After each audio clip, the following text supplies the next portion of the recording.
Hi friends, welcome back. तो अभी हम देखने वाले हैं कि 63,000 करोड़ की डील ले उड़ा फ्रांस और देखता रह गया अमेरिका और रशिया। और साथ में और जो बड़ी बात हुई है वो ये है कि अमेरिका के वाइस प्रेसिडेंट ने 90 देशों के सामने पीएम मोदी को थैंक यू बोला है। तो चलो वीडियो शुरू करते हैं। वीडियो शुरू करने से पहले अगर आप चैनल पर नए हो और आपने अभी तक सब्सक्राइब नहीं किया तो जल्दी से पहले सब्सक्राइब के बटन और बेल आइकन को क्लिक कर लो ताकि आपको हमारे सारे न्यू वीडियोस के नोटिफिकेशन मिल जाएं जैसे हम अपलोड करें। अगर आपको वीडियो पसंद आता है प्लीज लाइक एंड शेयर। चलिए शुरू करते हैं। और अगर आपने नया चैनल उसको सब्सक्राइब नहीं किया तो उसको भी कर लेना। चैनल का लिंक डिस्क्रिप्शन बॉक्स में है। चैनल का नाम है फिल्मी रिएक्ट। तो चलो शुरू करें। भारत और फ्रांस के बीच डिफेंस सेक्टर में एक और बड़ी डील पक्की होने जा रही। प्रधानमंत्री नरेंद्र मोदी इस समय फ्रांस के दौरे पर हैं और उनके साथ फ्रांस के राष्ट्रपति इमैनुअल मैक्रोन की बातचीत में कई अहम मुद्दों पर चर्चा हो रही। लेकिन सबसे बड़ी खबर न्यूक्लियर पावर एयरक्राफ्ट कैरियर को लेकर हो रही। फ्रांस ने भारत को 63,000 करोड़ की मेगा डील का ऑफर दिया है। इस डील के तहत न्यूक्लियर पावर एयरक्राफ्ट कैरियर यानी NPAC बनाया जाएगा जो भारत की नौसेना को एक नया आयाम देगा। ये डील अप्रैल 2025 तक फाइनल हो सकती है। खास बात यह है कि ये गवर्नमेंट टू गवर्नमेंट डील होगी, यानी कि भारत और फ्रांस की सरकारें सीधे इसमें शामिल होंगी। चलिए जानते हैं कि क्या होता है एयरक्राफ्ट कैरियर और ये क्यों है खास। दरअसल एयरक्राफ्ट कैरियर एक विशाल युद्धपोत होता है जो समुद्र में तैरते हुए एक फ्लाइंग एयरबेस की तरह काम करता है। इससे फाइटर जेट्स उड़ान भर सकते हैं और वहीं पर लैंड भी कर सकते हैं। फ्रांस द्वारा प्रस्तावित ये एयरक्राफ्ट कैरियर 75,000 टन का होगा, जिसे जरूरत पड़ने पर 78,000 टन तक अपग्रेड किया जा सकता है। इसकी लंबाई 305 मीटर और चौड़ाई 79 मीटर होगी। इसमें 17 स्क्वायर मीटर का फ्लाइंग डेक होगा जिसमें 30 राफेल जेट्स और 6 मीडियम हेलीकॉप्टर आसानी से तैनात किए जा सकेंगे। अब अमेरिका और रूस हमेशा से जो भारत के रक्षा क्षेत्र में सबसे बड़े साझेदार रहे हैं, लेकिन इस बार फ्रांस बाजी बांधने में सफल रहा। अमेरिका अपने फोर्ड क्लास एयरक्राफ्ट कैरियर और रूस भी अपने कैरियर के जरिए भारत को लुभाने की कोशिश कर रहा था, लेकिन फ्रांस ने भारत के स्वदेशी प्रोजेक्ट IAC-3 में साझेदारी का ऑफर देकर अमेरिका और रूस को पीछे छोड़ दिया। इस एयरक्राफ्ट कैरियर में कई अत्याधुनिक तकनीकों का इस्तेमाल किया गया है जिसमें शामिल है इलेक्ट्रोमैग्नेटिक एयरक्राफ्ट लॉन्च सिस्टम यानी EMALS, अमेरिकी फोर्ड क्लास कैरियर जैसी तकनीक, एडवांस एरेस्टिक गियर जो तेजी से जेट्स को लैंड करने की क्षमता प्रदान करता है, रडार एवॉइडेंस टेक्नोलॉजी जो दुश्मन के रडार से बचने के लिए उन्नत तकनीक देता है। इसके साथ ही साथ भारत का make in India nuclear reactor जो 190 मेगावाट की क्षमता देता है। फ्रांस इस डील के तहत नॉन न्यूक्लियर एलिमेंट ट्रांसफर करने के लिए राजी हो गया है। हालांकि फ्रांस अपने K-15 और K-22 न्यूक्लियर रिएक्टर ट्रांसफर नहीं करेगा। भारत को अपने 190 megawatt made in India nuclear reactor के साथ जाना होगा जो भारत परमाणु पनडुब्बियों के लिए विकसित करने जा रहा है। चलिए अब अगले सवाल की तरफ बढ़ते हैं। अगला सवाल यह है कि भारत को क्या मिलेगा इस डील से। दरअसल भारत को नई अत्याधुनिक टेक्नोलॉजी मिल जाएगी। भारत का आत्मनिर्भर भारत मिशन मजबूत हो जाएगा। भारतीय नौसेना की ताकत में भारी बढ़ोतरी होगी। Long term defence partnership France के साथ मजबूत हो जाएगी। अगर ये डील अप्रैल 2025 तक फाइनल हो जाती है तो 2030 तक भारत को पहला न्यूक्लियर पावर्ड एयरक्राफ्ट कैरियर मिल सकता है। ये डील भारत के लिए एक गेम चेंजर साबित हो सकता है क्योंकि इससे भारतीय नौसेना की क्षमताएं अमेरिका और चीन की नौसेनाओं के बराबर पहुंच जाएगी। अमेरिका और रूस इस डील के बाद नई रणनीति बनाने में जुट सकते हैं। अमेरिका पहले से ही भारत को अपने फोर्ड क्लास एयरक्राफ्ट कैरियर बेचने की कोशिश कर रहा था, लेकिन अब उसने अपनी शर्त में बदलाव कर दिया है। वहीं रूस को भी उम्मीद थी कि भारत उसके कैरियर में दिलचस्पी दिखाएगा, लेकिन अब उसकी संभावनाएं भी कमजोर हो गई है। खैर, फ्रांस के साथ ये 63,000 करोड़ की डील भारत की नौसेना को नई ऊंचाइयों तक ले जा सकता है। अगर ये डील फाइनल हो जाती है तो अमेरिका और रूस के लिए सबसे बड़ा झटका ये साबित होगा। भारत के लिए ये केवल एक डिफेंस डील नहीं बल्कि सुपर पावर बनने की दिशा में अभी डील हुई नहीं है। मगर अब आपको क्या लगता है, भारत को फ्रांस के साथ डील करनी चाहिए, हाँ या ना में कमेंट कर जरूर बताएं। I of course want to thank Prime Minister Modi for being here, for co-hosting the summit, for all of you for participating. Bharat और फ्रांस की अध्यक्षता में AI सम्मेलन का आगाज हो चुका है। फ्रांस में इस समय 90 देशों का प्रतिनिधित्व करने के लिए अलग अलग देशों से राष्ट्रीय अध्यक्ष और प्रतिनिधित्व वहां पहुंच चुके हैं।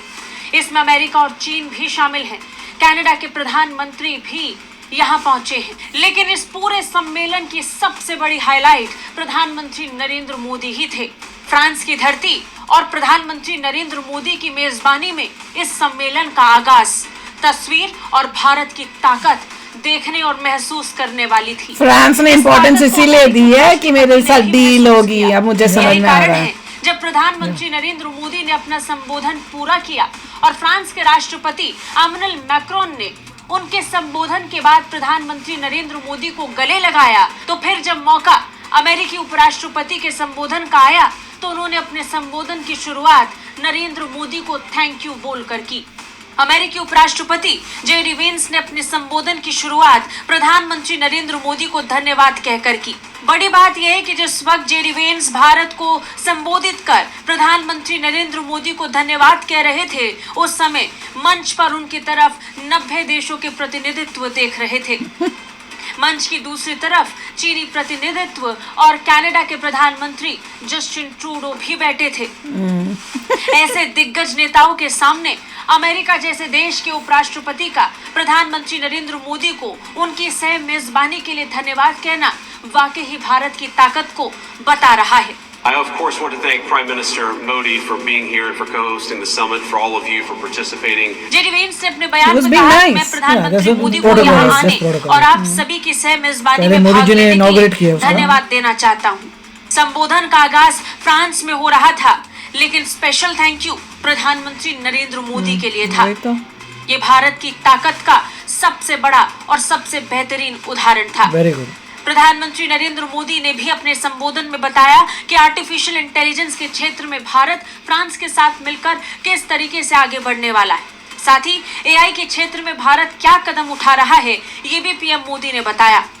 वहीं अमेरिकी उपराष्ट्रपति की तरफ से कहा गया कि एआई सुरक्षा के बारे में हम अब तक बात करते आए हैं, लेकिन इस बार आर्टिफिशियल इंटेलिजेंस के अवसर के बारे में बात करनी चाहिए। उन्होंने आर्टिफिशियल इंटेलिजेंस को तकनीक में सबसे बड़ी सफलता के तौर पर देखा है। बता दें, आर्टिफिशियल इंटेलिजेंस के क्षेत्र में भारत और फ्रांस मिलकर काम करने वाले हैं। इस सहयोग की तस्वीर आज पूरी दुनिया देख रही है, जब एआई एक्शन समिट का आगाज भारत और फ्रांस के प्रतिनिधित्व में फ्रांस में हुआ है।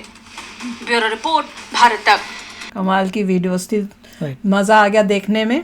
और देख लो, मोस्ट लाइकली अब कोई समझदार होगा तो उसको समझ में आ जाएगा कि भाई जैसे हम वी थिंक इंटेलिजेंटली, अब लोगों का पर्सपेक्टिव क्या होता है Right. कि भैया इंडिया की ताकत, इंडिया का वो, ऐसे करके वो लॉजिकली सोचना बुरा लगता है ये सब बोलते हुए।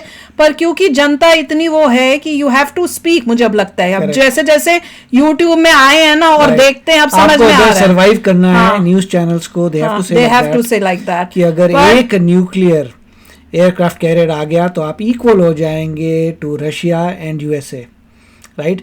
तो अगर वो ऐसा नहीं बोलेंगे, nobody is going to come. So काफी अच्छा है। देखो कि मैं तो ये सोच रही हूँ कि फ्रांस को कितना फायदा हो रहा है, कितना 63 पता नहीं 1000 करोड़ का उसने दिया है।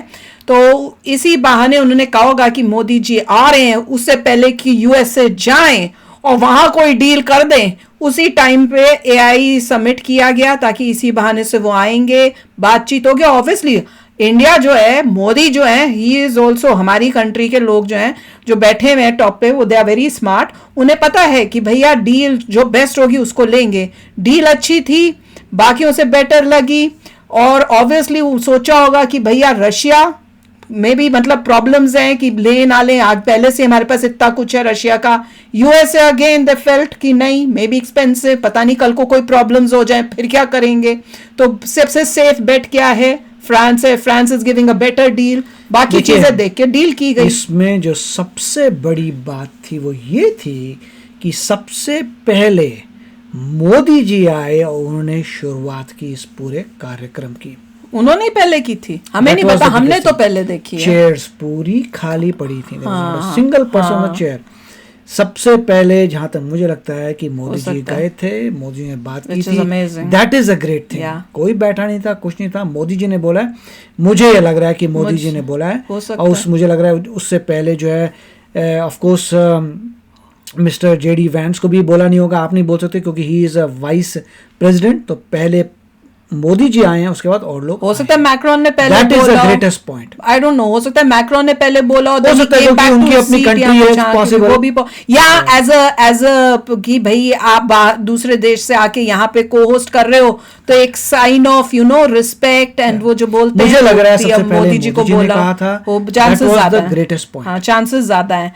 एंड इससे दिखता है कि इंडिया जो है विद ऑल द कंट्रीज जो है कितनी अच्छी रिलेशनशिप्स और किस तरह से जो as India is getting stronger कितनी इंपॉर्टेंस हमारी कंट्री को मिल रही है और Modi ji is making sure कि इंडिया जो है लाइमलाइट में आए। और मोदी जी का स्पीच भी बहुत ही अच्छा थी, बहुत अच्छी स्पीच थी वो भी। कि अनफॉर्चुनेटली देखो कि यही स्पीच अब ये बोलते हुए बुरा लगता है, ये स्पीच एक इंडियन अमेरिकन ने की अपने देश की, प्राउडली की, पहले की, और उसमें इतना अच्छे कंटेंट पे की, व्यूज नहीं।